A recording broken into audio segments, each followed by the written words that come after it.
Assalamu alaikum everybody. Hope you all are fit and fine. Welcome all HSC examinees to an interesting and important topic today. আজ আমরা English second পেপারের প্রশ্নপত্রের number 3-তে আসা suitable word and phrase এর ব্যবহার নিয়ে আলোচনা করব এবং একটা গুরুত্বপূর্ণ বোর্ড কোশ্চেন আলোচনা করে বিশুদ্ধ পানি করে দেব পুরো বিষয়টা। তো স্টে কানেক্টেড অ্যাটেন্টিভলি, আশা করি অনেক অনেক উপকৃত হবে। তো এই ছিল আমাদের আজকের বিষয়টি। তোমরা দেখতেই পাচ্ছ, complete the sentence with suitable word phrase given in the box. অর্থাৎ এই যে ওয়ার্ড ফ্রেজগুলো বক্সের ভেতরে আছে, এগুলো দিয়ে তোমাদের এই সেন্টেন্সগুলো পূরণ করতে হবে, গ্যাপগুলো পূরণ করতে হবে। আর এই বিষয়টা যারা সিলেবাস সম্পর্কে জানো তারা সবাই জানো, প্রশ্নপত্রে 3 নম্বরে আসে। তো এইচএসসি পরীক্ষার্থীদের জন্য খুবই গুরুত্বপূর্ণ এবং সহজ একটা আইটেম। কিছুটা 2-1টা ক্লাস করলেই পুরো বিষয়টা ক্লিয়ার হয়ে যায় এবং এখানে 5-এর মধ্যে 5 পাওয়াই সম্ভব হয়ে ওঠে। তো আলোচনা শুরু করি। প্রথমেই আমাকে জানতে হবে এই প্রত্যেকটা ওয়ার্ড, এখানে হয়তো 10টি ওয়ার্ড রয়েছে, কিন্তু এরকম আরও কিছু ওয়ার্ড রয়েছে, আর এখানে ব্যতিক্রম কিছু ওয়ার্ড রয়েছে। তোমাদের অ্যাজ ইউজুয়াল যে ওয়ার্ডগুলো বেশি আসে, আমি ওইরকম একটি বোর্ড কোশ্চেন সিলেক্ট করিনি। অবশ্যই ব্যতিক্রম কিছু দেওয়ার জন্য আমি ব্যতিক্রম একটা বোর্ড কোশ্চেন সিলেক্ট করেছি। এখানে যে ওয়ার্ডগুলো আছে এই ওয়ার্ডগুলো সচরাচর বেশি আসে না, ঠিক আছে?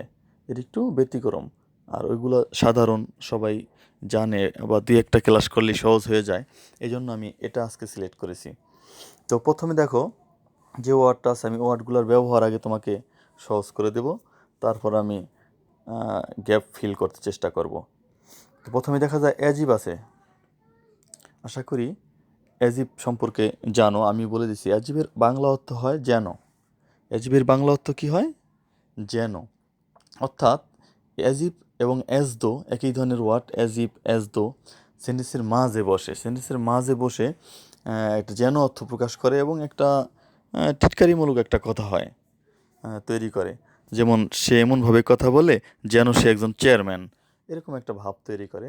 যাই হোক, অ্যাজিভ সেন্টেন্সের মাঝে বসে এরকম একটা অর্থ প্রকাশ তো করেই, একটা গঠনও আছে। অ্যাজিভের আগের অংশ, অ্যাজিভ যে সেন্টেন্সে বসবে তার আগের অংশ প্রেজেন্ট টেন্স হলে পরের অংশ পাস্ট টেন্স হয়, আগের অংশ পাস্ট টেন্স হলে পরের অংশ পাস্ট পারফেক্ট টেন্স হয়। এটাও একটা চেনার উপায়।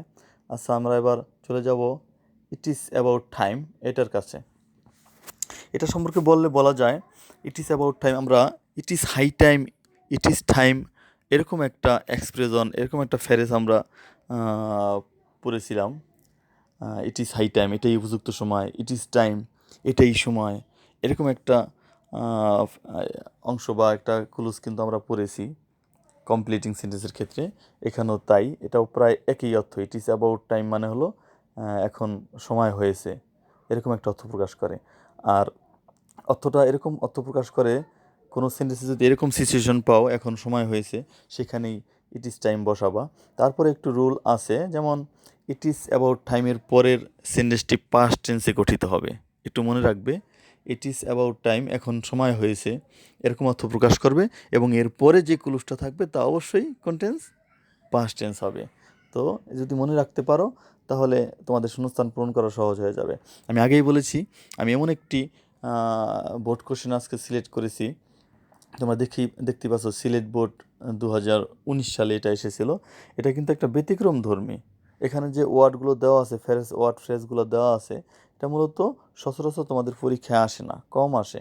আমি ব্যতিক্রম একটা জিনিসই আজকে সিলেক্ট করেছি তোমাদের জন্য, ঠিক আছে? তো চলে গেলাম উট্টেদারে। উট্টেদার সম্পর্কে বলা যায়, উট্টেদার এমন একটি ওয়ার্ড ফ্রেজ যা দিয়ে ভাব তৈরি করা হয় বরং। উট্টেদার একটা মোরাল ভার্ব, যা একটা ভার্বের আগে বসবে এবং সাবজেক্টের পরে বসবে। কোথায়? একবার মুখে মুখে আওড়াও দেখি। উট্টেদার বসে সাবজেক্টের পরে এবং ভার্বের আগে, এবং ভার্বের আগে বসে এটা এমন একটা এক্সপ্রেশন তৈরি করে যেন কি বোঝায় বললাম? বরং।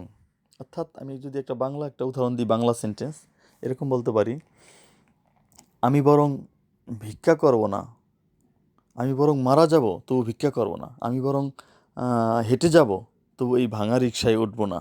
এরকম একটা সিচুয়েশন বা এক্সপ্রেশন তৈরি করে উট্রেদার। আর উট্রেদারের পর যে ভার্বটা বসবে অবশ্যই ব্যাস ফর্মে বসবে, এবং উট্রেদার যে বাক্যে বসাবা তা বোঝার জন্য আরেকটা সুন্দর সিস্টেম হলো উট্রেদার যুক্ত বাক্যে একটা দেন থাকে। ভার্বের পরেই একটা দেন থাকবে, এটাও একটা চেনার উপায়। কিন্তু তোমাকে সবসময় মনে রাখতে হবে উট্রেদার অর্থটা কী এবং কেমন সিচুয়েশন এটা বসে, এটা মনে রাখতে হবে আগে। এই বাক্যে দেন একটা থাকে, অবশ্যই দেন অন্য বাক্যেও থাকতে পারে, কিন্তু অনেকে দেন দেখে এটাকে বসাইয়া মজা পায় আর কি।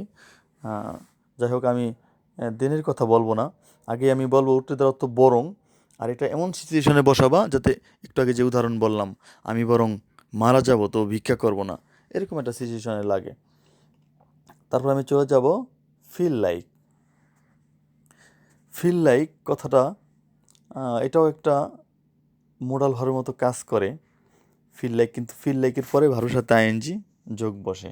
ফিল লাইকের অর্থটা মনে রাখবে, আমি বলে দিছি, ইচ্ছে করে। ফিল লাইক অর্থ ইচ্ছে করে। আর যদি ফিল লাইকের আগে ডু নট থাকে, ডু নট ফিল লাইক, তাহলে হবে আমার ইচ্ছা করে না। যদি কোনো কাজ করতে তোমার ইচ্ছা করে এরকম কিছু কথা তুমি বলতে চাও, তাহলে তুমি ফিল লাইক ব্যবহার করতে পারো। I feel like going to school, আমার স্কুলে যেতে ইচ্ছা করছে। I feel like going to college, আমাকে আমার কলেজে যেতে ইচ্ছা করছে। এরকম কোনো ইচ্ছা করছে এরকম এক্সপ্রেশন তৈরি করতে চাইলে তোমাকে সাবজেক্টের পরে ফিল লাইক ব্যবহার করতে হবে। আশা করি আমি বুঝাতে পেরেছি। আর একটা চেনার একটা উপায় হলো ফিল লাইকের পর ভার্বের সাথে আইএনজি যোগ বসবে। খুব সুন্দরভাবে মনে রাখবে, ফিল লাইকের পর ভার্বের সাথে আইএনজি যোগ বসবে, যেটা তোমার ইচ্ছা করে ওই ভার্বটার সাথে আইএনজি যোগ হবে, এবং ফিল লাইক অত ইচ্ছা করে সাবজেক্টের পরে বসে। ওকে, ফিল লাইক কথাটা মনে রেখো। এবার আমি চলে যাচ্ছি হ্যাড বেটারের কাছে। হ্যাড বেটার, হ্যাড বেটার একটা মোরাল ভার্ব। এটাও সাবজেক্টের পরে বসে এবং ভার্বের আগে বসে। সাবজেক্টের পরে বসে এবং ভার্বের আগে বসে। হ্যাড বেটারের অর্থটা এরকম প্রকাশ হয় যে ভালো হয়। আমরা মাঝে মাঝে বলি না, কাউকে বন্ধুবান্ধবকে বলি না যে সন্ধ্যা হয়ে গেছে, তোমার বাড়িতে চলে গেলে ভালো হয়। তারপরে বলি কারো মাথা গরম থাকলে তার মাথায় হাত দিয়ে আমরা বলি যে তোমার মাথাটা গরম মনে হচ্ছে, তোমার একটা নাপা এক্সট্রা খেলে ভালো হয়, এরকম বলে থাকি। এরকম অনেক সময় পরামর্শ দিয়ে থাকি হ্যাড বেটার, যার ইংরেজি এক্সপ্রেশন হলো হ্যাড বেটার সাবজেক্টের পরে। যেমন আমি একটু উদাহরণ দিতেই পারি, you had better go home, তোমাকে বাড়িতে চলে গেলে ভালো হয়। অর্থাৎ হ্যাড বেটারটা এরকম একটা সিচুয়েশনে বসে, কারো একটা কোনো কিছু করলে ভালো হয় আর কি, এরকম বোঝানোর জন্য সাবজেক্টের পরে এবং মেন ভার্বের আগে বসে। এবং হ্যাড বেটারের পর, যেহেতু এটা মোডাল ভার্বের পর তো ভার্বের বেস ফর্মই বসবে নাকি। আচ্ছা, আশা করি বোঝাতে পেরেছি হ্যাড বেটারের ব্যাপারটা। ভালো হয় সাবজেক্টের পরে বসবে এবং ভার্বের পূর্বে বসবে হ্যাড বেটার, এবং ভালো হয় অর্থ প্রকাশ করবে। ইজ ইউজ টু, এটা নতুন এক্সপ্রেশন, তোমরা এটা বেশি একটা পাবে না। এই যে feel like, is use to, তারপর ইট ইজ অ্যাবাউট টাইম, এই যে ব্লো ওয়ান্স ওন ট্রাম্পেট, এই এক্সপ্রেশনগুলো তোমরা বেশিরভাগ পাবে না। আমি ব্যতিক্রম একটা সিলেক্ট করেছি, এজন্য আজকে দেখতে পাচ্ছ, বেশিরভাগ এগুলো থাকে না, কম থাকে। আচ্ছা, বলে দিচ্ছি, ইজ ইউজ টু পরীক্ষায় থাকুক আর না থাকুক তোমার জন্য অত্যন্ত জরুরি এই এক্সপ্রেশনগুলো জানা, যদি তুমি ইংরেজিতে কথা বলতে চাও। ওকে, তা ইজ ইউজ টু মানে হলো অভ্যস্ত। তুমি যদি বলতে চাও আমি এটা করে অভ্যস্ত, ওটা করে অভ্যস্ত, তাহলে তোমাকে মেন ভার্বের আগে এই ইজ ইউজ টু বসাতেই হবে। অর্থাৎ পরীক্ষায় না আসলে যদি তুমি না শিখো, তাহলে তো আমি বলবো যে অনেক লসের মধ্যে পড়ে গেলা। ইংরেজিতে কথা বলতে গেলে তো আমরা মাঝে মাঝেই বলে থাকি আমি সকালে ঘুম থেকে উঠতে অভ্যস্ত, তখন কী বলবে? I am used two. এখানে ইজ ইউজ টু দেওয়া আছে, এখানে কিন্তু ইজের পরিবর্তে এম বসানো যায়, আর বসানো যায়, তারপর তোমার পাস্ট টেন্স হলে ওয়াস, ওয়ার এগুলো বসানো যায়। তুমি যদি বলো সে ঘুম থেকে উঠতে অভ্যস্ত ছিল, তাহলে ইজের জায়গায় কী হবে? ওয়াস হবে, ওয়াস ইউজ টু। অর্থাৎ আরেকটা কথা, সত্য কথা বলছি, ইজ ইউজ টুর পরে কিন্তু ভার্বের সাথে আইএনজি যোগ হয়। অর্থাৎ যেই কাজটা করতে তুমি অভ্যস্ত বা সে অভ্যস্ত, সেই কাজটা সাথে ভার্বের সাথে আইএনজি যোগ হয় আর কি, সেই কাজ, সেই ক্রিয়ার শেষে আইএনজি যোগ হবে। অর্থাৎ ফিল লাইকের মতো প্রায়, না?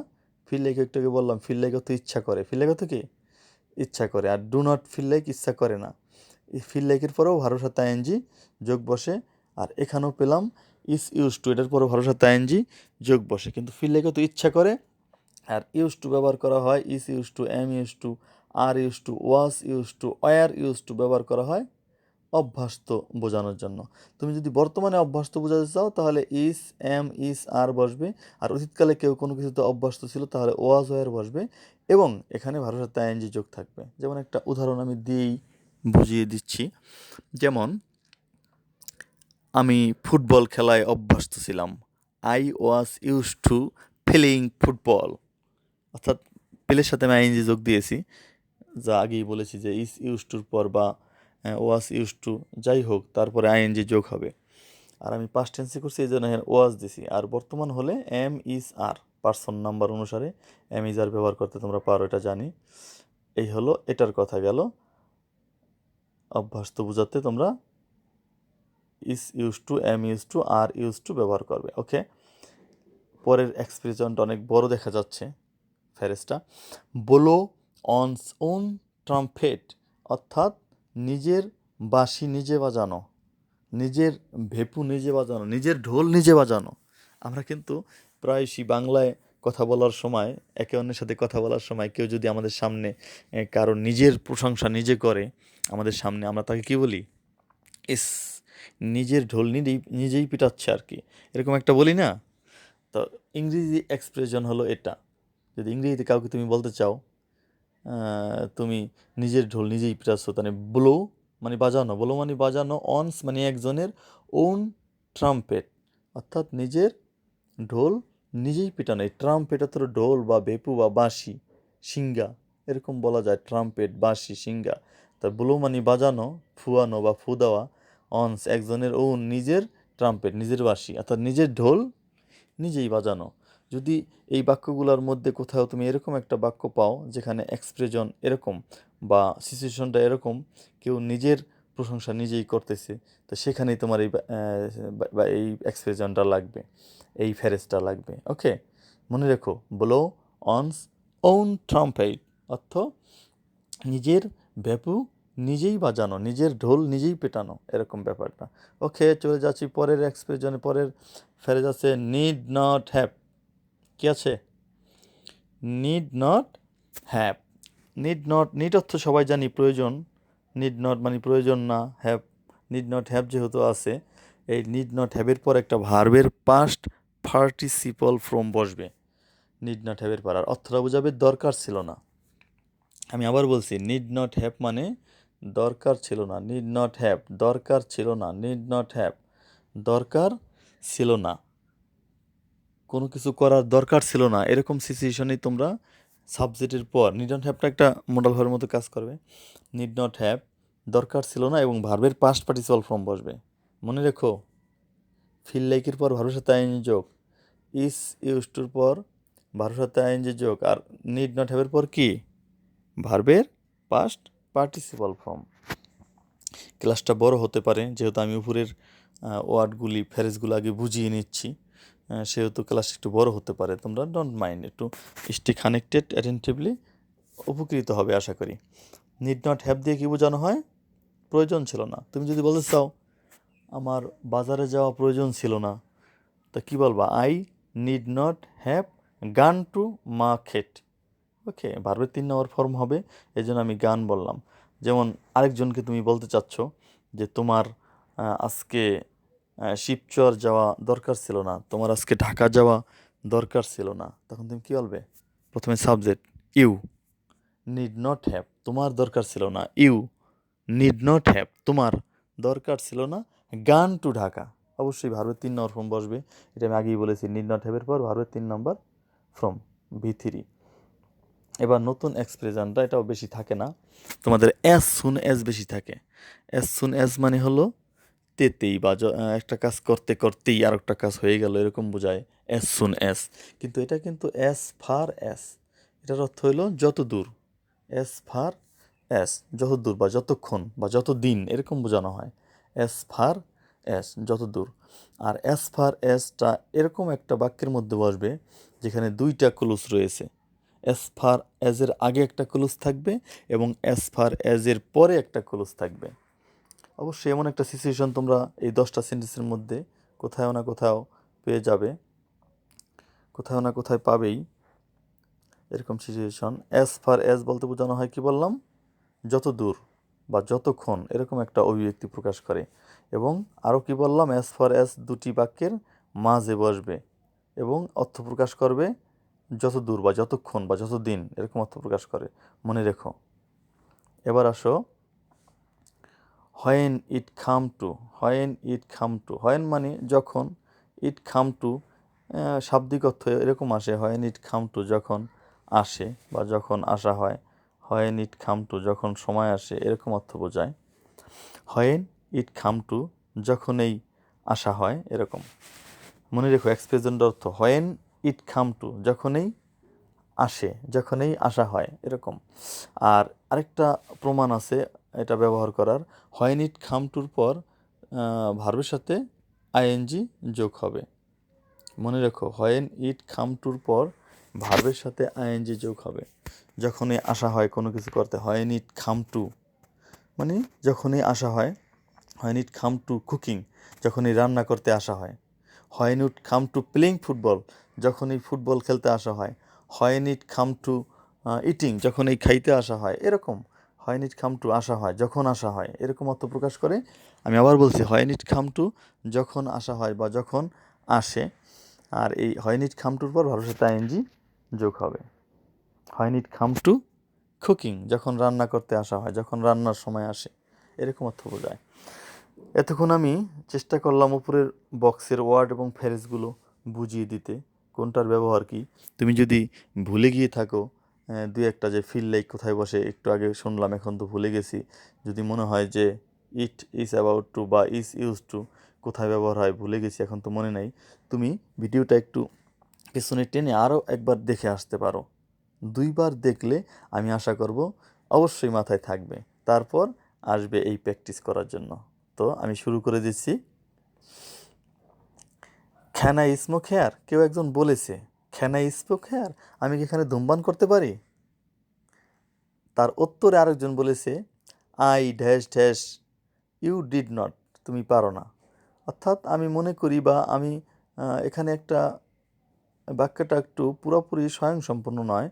হ্যাঁ, এখানে এরকম হতে পারে, আই উড রেদার, আমি বরং থিং, একটা থিং দিলে খুব ভালো হতো। I would rather thing you did not, তুমি পারবে না। আমি বরং মনে করি তুমি পারবে না। অর্থাৎ এখানে থিংটা দেওয়া নেই, কিন্তু ভাবার্থটা এরকমই আসবে। I would rather, I would rather, would রেদারের ব্যবহার যখন একটু আগে শিখালাম তখন বললাম যে উড রেদার তো বরং বোঝানো হয়, বরং, এবং উড রেদার বাক্যে একটা দেন থাকে, কিন্তু এখানে কিন্তু দেখো দেন দেওয়া নাই, একটু ব্যতিক্রম। অবশ্যই সিলেট বোর্ড 19 সালের এই বোর্ডটা একটু ব্যতিক্রমেই আছে, তোমরা একটু মনে করে নেবে, দুই একবার দেখে নেবে, তাহলে সহজ হয়ে যাবে।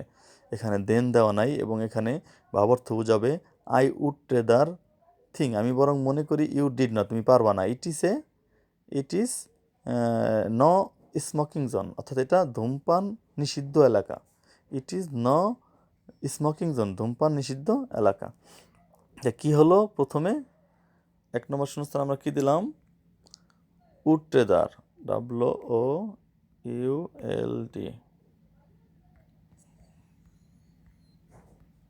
ওকে দিয়ে দিলাম। আমি উড রেদারটাকে একটু লাল করে দিই, তাহলে তোমাকে দেখতে বা বুঝতে সুবিধা হবে। ওকে, হয়ে গেল। আমি আগেই বলেছি এটা একটু ব্যতিক্রম, উড রেদার বাক্যে বরং অর্থ বোঝায় এবং এখানে একটা দেন থাকে এই বাক্যে, কিন্তু এখানে কিন্তু দেন নেই। আই উড রেদার, আমি বরং মনে করি, ইউ ডিড নট, তুমি পারবে না। একজন জিজ্ঞাসা করছে, আমি এখানে ধূমপান করতে পারি? আরেকজন প্রত্যুত্তরে কী বলছে, I would rather you did not, আমি বরং মনে করি তুমি পারবে না। It is no smoking zone, এটা ধূমপান নিষিদ্ধ এলাকা। ওকে, এবার চলে যাচ্ছি বি নম্বরে। The car is absolutely fine, গাড়িটা হয় অ্যাবসোলিউটলি ফাইন, একটা ক্লুজ গেছে না, দেখো এই যে ইজ ভার্ব আছে, সুতরাং এটা একটা ক্লুজ। এবং পরে আরেকটা ক্লুজ দেখো, দ্য ইঞ্জিন ইজ কনসার্নড, ইঞ্জিনটা হয় সচল বা উদ্বিগ্ন এখানে বোঝা নাই, সচল। অর্থাৎ এখানে কী দিতে পারো, the car is absolutely fine, গাড়িটা হয় নিঃসন্দেহে ভালো। দ্য ইঞ্জিন ইজ কনসার্ন, ইঞ্জিনটা কাজ করে বা ইঞ্জিনটা সচল থাকবে আর কি। তা আমার কাছে মনে হয় এখানে গাড়িটা হয় ফাইন, ইঞ্জিনটা সচল, অর্থাৎ যতক্ষণ ইঞ্জিনটা সচল। যতক্ষণের জন্য একটা ওয়ার্ড এখানে পেয়েছিলাম, মনে আছে, অ্যাজ ফার অ্যাজ, যতক্ষণ, যতদিন পেয়েছিলাম অবশ্যই। তাহলে এখানে কি হবে, অ্যাজ ফার অ্যাজ।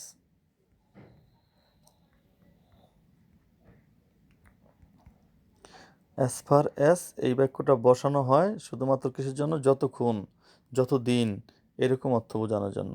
যেহেতু এখানে জাস্ট একই অর্থ বোঝানো হয়েছে দেখো। আর বলেছিলাম অ্যাজ ফার অ্যাজ যেখানে বসবে প্রথমে একটা ক্লোজ থাকবে, পরে একটা ক্লোজ থাকবে, এখানেও তাই আছে। The car is absolutely fine, গাড়িটা নিঃসন্দেহেই ভালো যতক্ষণ ইঞ্জিনটা কাজ করে। দ্য ইঞ্জিন ইজ কনসার্ন, ইঞ্জিনটা সচল আছে আর কি। অ্যাজ ফার অ্যাজ মানে যতক্ষণ বা যতদিন, এরকম অর্থ প্রকাশ করবে, এটা মনে রাখতে হবে। পরের বাক্যে চলে যাচ্ছি। We rush to the station, আমরা স্টেশনে গিয়েছিলাম, রাস্ট মানে দৌড়ে, খুব সবেগে, খুব তাড়াতাড়ি। We rush to the station, আমরা স্টেশনে সবেগে গিয়েছিলাম। লিস্ট যদি, we might miss the train, যদি আমরা ট্রেনটা মিস করি। প্রথম বাক্যটার অর্থ কী পেলাম, আমরা স্টেশনে খুব দ্রুত গিয়েছিলাম যদি আমরা ট্রেনটা মিস করি। পরের বাক্যে পেলাম but the train was late, কিন্তু ট্রেনটা ছিল খুবই লেট, দেরি হয়েছিল আর কি। And we had to wait for an hour, আমাদের 1 ঘন্টা দেরি করতে হয়েছিল। এই দুইটা বাক্যের মধ্যে শূন্যস্থান নেই। অনেকে এই বাক্য দুটার অর্থ মিলিয়ে পড়াটাকে অযথা মনে করতে পারো, কিন্তু না, খুবই জরুরি, অর্থ মিলিয়ে পড়তে হবে। আমি যে দুটা বাক্য পড়লাম তার অর্থ হলো এরকম, আমরা খুব দ্রুত দৌড়ে স্টেশনে গিয়েছিলাম যদি ট্রেনটা মিস করি, কিন্তু ট্রেন ছিল 1 ঘন্টা লেট এবং আমাদের 1 ঘন্টা দেরি করতে হয়েছিল। এই যে but the train was late এবং we had to wait for an hour, আমাদের 1 ঘন্টা দেরি করতে হয়েছিল। এই সিচুয়েশনটা কি আমরা বুঝতে পেরেছি? আশা করি অবশ্যই বুঝতে পেরেছি। এবার আসো আসল শূন্যস্থানে। উই ড্যাশ হারিড, এই হারিড অর্থ কি, হারি অর্থ তাড়াতাড়ি করা, খুব দ্রুত করা, তাড়াতাড়ি করা। এখন আগের যে সিচুয়েশন পড়লাম, আমরা জোরে তাড়াতাড়ি খুব দ্রুত স্টেশনে গিয়েছিলাম যদি স্টেশনটা ট্রেনটা মিস করি, কিন্তু ট্রেনটা ছিল লেট, আমাদের 1 ঘন্টা অপেক্ষা করতে হয়েছিল। তো উই হারিড, আমরা কী করেছিলাম, তাড়াহুড়া করেছিলাম, নাকি আমাদের তাড়াহুড়া করার দরকার ছিল না? সিচুয়েশন তো এটাই বলে নাকি, যে সিচুয়েশন পেছন থেকে পড়ে আসলাম দুইটা বাক্য, তার মতে কিন্তু এরকমই হয় যে আমাদের তাড়াহুড়া করার দরকার ছিল না। আগে যেহেতু তাড়াহুড়া করে আসছি, কিন্তু এসে দেখি ট্রেন 1 ঘন্টা লেট এবং আমাদের 1 ঘন্টা দেরি করতে হয়েছিল। তাহলে ওই সিচুয়েশন এখানে কি হয়, উই হারিট, আমরা তাড়াহাড়ি করেছিলাম নাকি তাড়াহুড়া করার দরকার ছিল না? অবশ্যই দরকার ছিল না।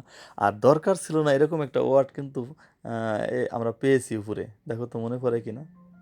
এই তো নিড নট হ্যাভ, দরকার ছিল না। নিড নট হ্যাভ মানে কি, দরকার ছিল না, তাই না? তো এই নিড নট হ্যাভের বেলা আরেকটা কি কথা বলেছি, যে নিড নট হ্যাভের পর ভার্বের পাস্ট পার্টিসিপাল ফর্ম বসবে, তাও ঠিক আছে। দেখো নিড নট হ্যাভ দরকার ছিল না এবং হারিট ভার্বের পাস্ট পার্টিসিপাল ফর্ম, এটাই বসবে। তাহলে দিয়ে দিচ্ছি।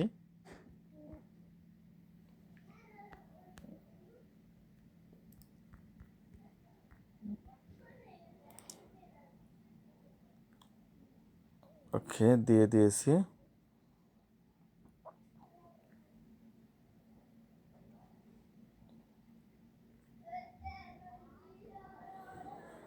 আচ্ছা, রঙিন করে দিলাম বোঝা যাওয়ার জন্য।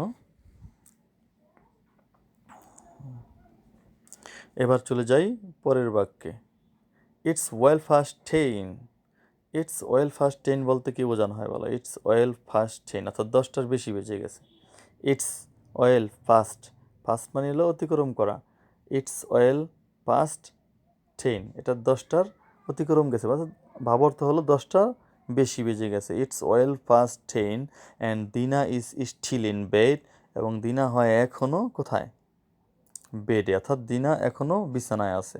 10টার বেশি বেজে গেছে। It is well fast ten and দিবা ইজ স্টিল ইন বেড, দিবা হয় বেডে মানে বিছনায়, তারপর একটা শূন্যস্থান, তারপর শি গট আপ, সে ঘুম থেকে উঠেছিল, এরকম অর্থ বোঝায়।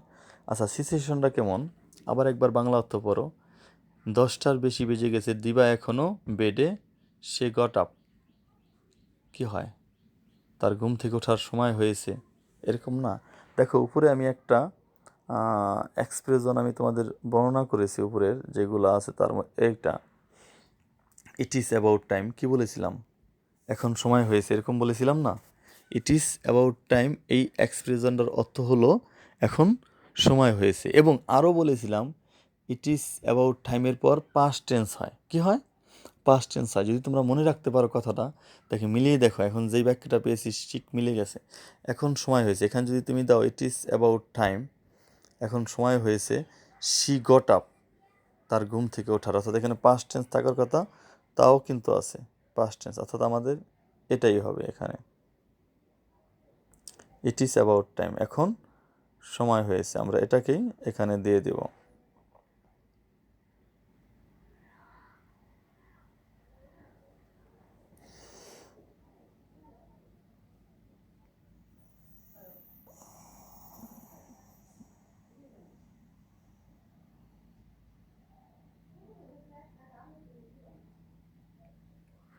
একটু মিস্টেক হয়ে গেছে কপিরাইট করতে গিয়ে, ওকে আমি ঠিক করে নিচ্ছি।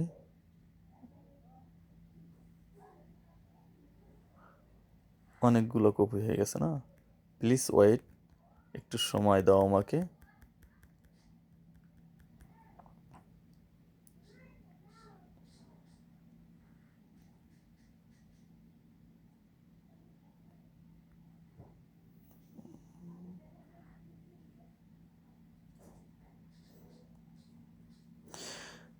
ওকে, হয়ে গেল।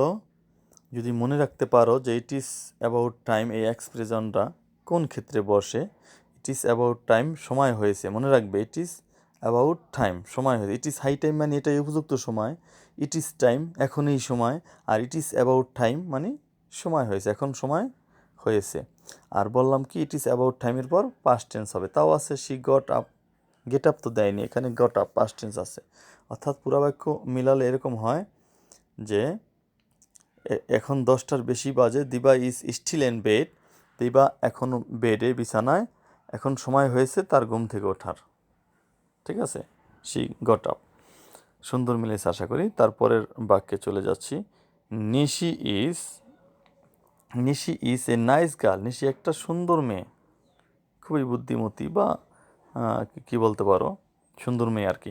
নিশি is a nice girl, Nishi একটা সুন্দর মেয়ে, বাট কিন্তু, কুকিং, কিন্তু কুকিং, কিন্তু রান্না, শি ইজ অ্যাবসলিউটলি হোপলেস, সে হয় হোপলেস। কিন্তু রান্না, শি ইজ হোপলেস, এখানে কী বোঝানো হয়েছে? যে সে সম্পূর্ণভাবে নিশ্চিতভাবে আশাহত হয়, নিরাশ হয়ে যায়। এখানে কি লাগতে পারে বলেন? নিশি একটা সুন্দর মেয়ে, কিন্তু রান্না, সে হয় সম্পূর্ণভাবে নিশ্চিতভাবে আশাহত। কিন্তু যখন রান্নায় আসা হয়, একটা এক্সপ্রেশন কিন্তু পেয়েছিলাম উপরে, দেখো মনে পড়ে কি না? এক্সপ্রেশনটা হলো এই তো, when it come to, when it come to কী বলছিলাম? যখন সময় আসে বা যখন আসে। আর বলেছিলাম হোয়েন ইট কাম টুর পর ভালোর সাথে আইএনজি যোগ বসবে। হোয়েন ইট কাম টু যখন আসা হয়, হোয়েন ইট কাম টু যখন আসা হয় বা যখন আসে, এরকম অর্থ প্রকাশ করে। এবং আরও বলেছিলাম যে হোয়েন ইট কাম টুর পর ভালোর সাথে আইএনজি যোগ বসে। এখন এই এক্সপ্রেশনটা তুমি এখানে দিয়েই দেখো কেমন হয়। দিবা হয় একটি সুন্দর মেয়ে, কিন্তু যখন রান্নায় আসা হয়, কিন্তু যখন রান্নায় আসা হয়, when it come to cooking, সে সম্পূর্ণভাবে হোপলেস, অর্থাৎ সে নিশ্চিতভাবে কী হয়ে যায়? আশাহত হয়ে যায়, হোপলেস হয়ে যায়। তো এখানে এই এক্সপ্রেশনটা কিন্তু একেবারেই যুক্তিযুক্ত। আমি দিয়ে দিচ্ছি, হোয়েন ইট কাম,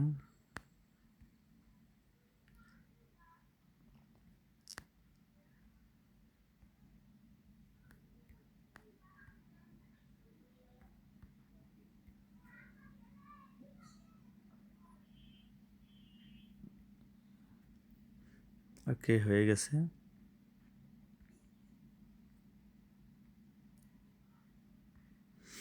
আশা করি বুঝতে পেরেছো। তোমাদের কিছু এক্সপ্রেশন, কিছু ওয়ার্ড ফ্রেজের ব্যবহারই তোমাকে আগে জানতে হবে।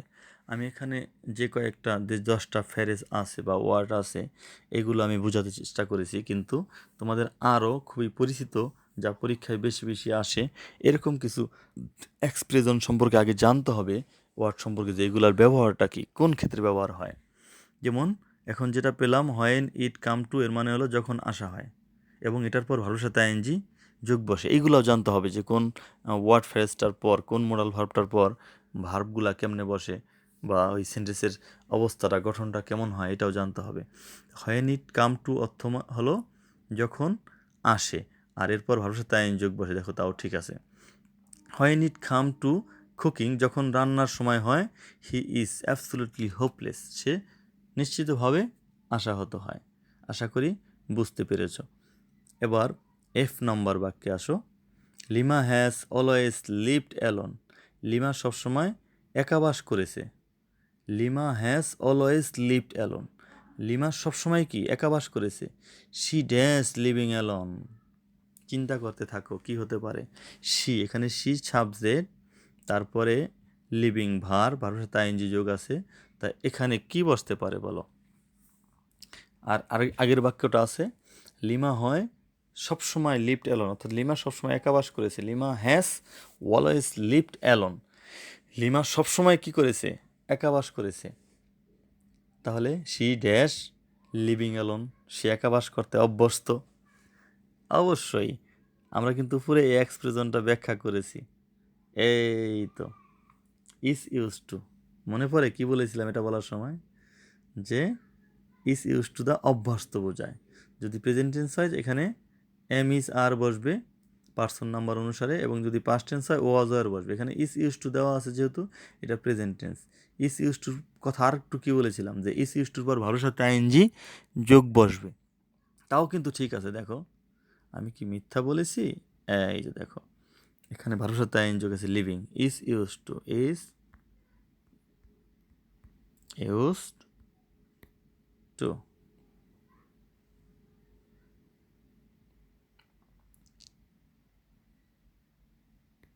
ওকে,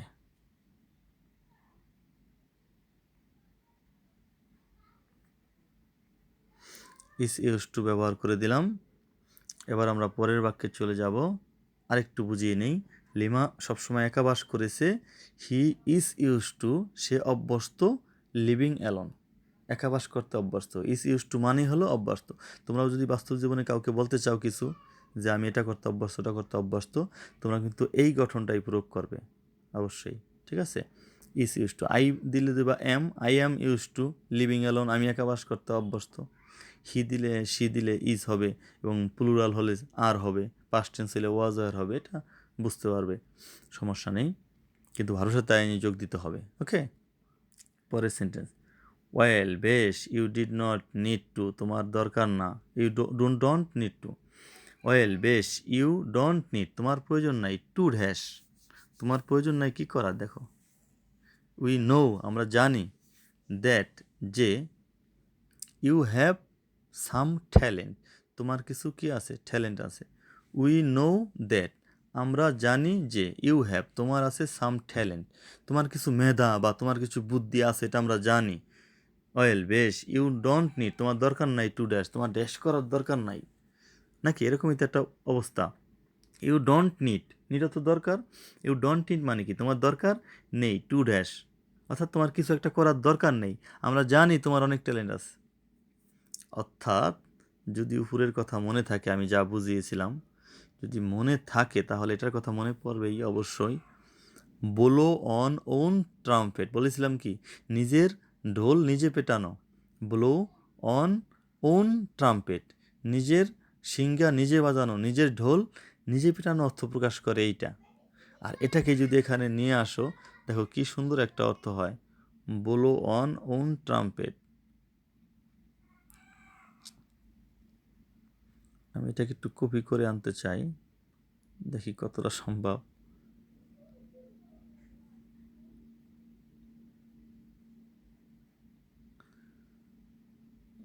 ওকে, দিয়ে দিলাম। হয়েছে।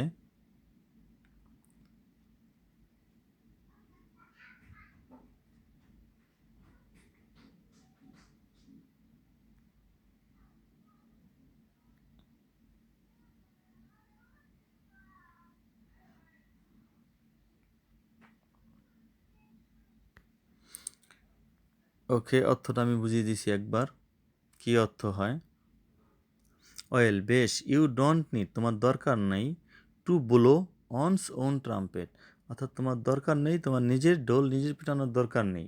ইউ ডোন্ট নিড, তোমার দরকার নেই, to blow on one's trumpet, নিজের ঢোল নিজের পিটানোর দরকার নেই, আমরা জানি তোমার কিছু মেধা আছে, এরকম একটা অর্থ প্রকাশ হচ্ছে। We know that you have some talent. পরের বাক্যে চলে যাই। লুক অ্যাট দ্য বিল্ডিং, বিল্ডিংটার দিকে তাকাও।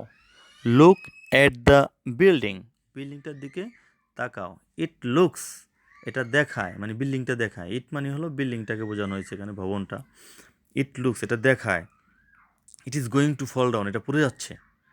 এটা দেখায়, আসলে কিন্তু বিল্ডিংটা পড়ে যাচ্ছে না, এটা দেখায় যেন এটা পড়ে যাচ্ছে। অর্থাৎ এই মাঝে কি একটা ভাব আসলো, যেন আসলো না? তো যেনর জন্য আমাদের কি আছে বলো? As if. ঠিক আছে, উপরে অ্যাজিব বুঝিয়েছিলাম যে অ্যাজিব যেন অর্থ প্রকাশ করে, এবং অ্যাজিবের রুলটা ছিল এরকম: অ্যাজিবের আগের অংশ প্রেজেন্ট টেন্স থাকলে পরেরটা পাস্ট টেন্স থাকে, আগের অংশ পাস্ট টেন্স থাকলে পরের অংশ পাস্ট পারফেক্ট টেন্স হয়। কিন্তু এখানে একটু ব্যতিক্রম ব্যবহার হয়েছে, দেখো, অ্যাজিবের আগে প্রেজেন্ট টেন্স, কিন্তু এখানে কিন্তু পাস্ট টেন্স হয় নাই, প্রেজেন্ট কন্টিনিউয়াস টেন্স হয়েছে। কিন্তু এখানে মূলত অ্যাজিব এর অর্থটা অনুযায়ী বসেছে। অ্যাজিব অর্থ হলো যেন। It looks, look at the building, বিল্ডিংটার দিকে তাকাও। ইট লুকস, এটা দেখায় যেন এটা পড়ে যাচ্ছে। ইট লুকস, এটা দেখায় যেন এটা পড়ে যাচ্ছে। It is going to fall, যেন অর্থর জন্য এখানে অ্যাজিবটা বসেছে, এবং সুন্দর একটা বাক্য বা অর্থ হয়েছে আমরা দেখতে পাচ্ছি। আমি চলে যাব পরের বাক্যে। পরের বাক্যে আছে আই অ্যাম ভেরি টায়ার্ড, আমি খুবই ক্লান্ত। আই ডোন্ট, ভার্বের সাথে আইন যোগ দেওয়া আছে। I don't going out this evening, এই সন্ধ্যায় আমি বাইরে যাব না, না যেতে ইচ্ছা করছে না, বলো। উপরে কিন্তু এরকম একটা এক্সপ্রেশন আমরা পেয়েছি, এরকম একটা ওয়ার্ড ফ্রেজ পেয়েছি যে যার অর্থ ইচ্ছা করে। ফিল লাইক অর্থ কি বলো? এই তো আমাদের ফিল লাইকটা ছিল। ফিল লাইকটা অর্থ ছিল ইচ্ছা করে, আর আমি বলেছিলাম ফিল লাইকের পর ভার্বের সাথে আইন যোগ বসবে। ফিল লাইক মানে ইচ্ছা করে, আর যদি ইচ্ছা করে না তাহলে ফিল লাইকের আগে ডু নট বসবে, এবং ফিল লাইকের পর ভার্বের সাথে আইন যোগ বসবে। আবার বললি, ফিল লাইক ইচ্ছা করে, তোমার কোনো কাজ বা আমার কোনো কাজ বা তার কোনো কাজ করতে ইচ্ছা করে, তাহলে ফিল লাইক ব্যবহার করতে হবে এবং ভার্বের সাথে আইএনজি যোগ দিতে হবে। আর ইচ্ছা করে না হলে আগে ডু নট হবে। এখানে কিন্তু তাই আছে, দেখো, আই অ্যাম ভেরি টায়ার্ড, আমি খুবই ক্লান্ত। আই ডোন্ট ফিল লাইক, আমার ইচ্ছা করছে না, গোয়িং আউট দিস ইভিনিং, এই সন্ধ্যায় বাইরে যেতে আমার ইচ্ছা করছে না। যেহেতু ডোন্ট আছে আগে, সেই জন্য ফিল লাইক অর্থ ইচ্ছা করে, কিন্তু এখানে ইচ্ছা করে না হয় কী হবে? ইচ্ছা করছে না। এই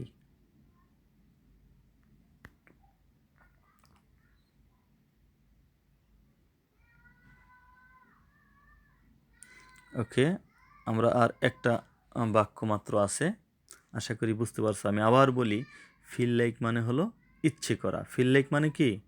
ইচ্ছে করা। কারো কোনো কিছু ইচ্ছে করছে বোঝালে তুমি ফিল লাইক ব্যবহার করো, এবং যা ইচ্ছে করছে তার সাথে আইন যোগ দেবো। আর ইচ্ছা করছে না হলে ফিল লাইকের আগে ডু নট হবে। আই ডোন্ট ফিল লাইক, আমার ইচ্ছা করে না। আই ফিল লাইক, আমার ইচ্ছা করে। আই ডোন্ট ফিল লাইক, আমার ইচ্ছা করে না। আই ফিল লাইক, আমার ইচ্ছা করে। আর এখানে যা বসবে তার সাথে আইন যোগ, যে ভার্বটা বসবে আর কি। আমার বাইরে যেতে ইচ্ছা করছে, বাইরে যেতে ইচ্ছা করছে না। ওকে, পরের বাক্য, ইট ইজ গেটিং লেট, দেরি হয়ে যাচ্ছে। ইট ইজ গেটিং লেট, দেরি হয়ে যাচ্ছে। I have to go now, আমাকে এখন যেতে হবে, আমাকে এখন যেতে হবে। You dash not, you had better not. It's raining very hard, খুব বৃষ্টি হয়, তোমার না গেলেই ভালো হয়। এখানে পুরো বাক্যটার অর্থ দেয় না, ই হ্যাড বেটার নট গো এরকম ছিল।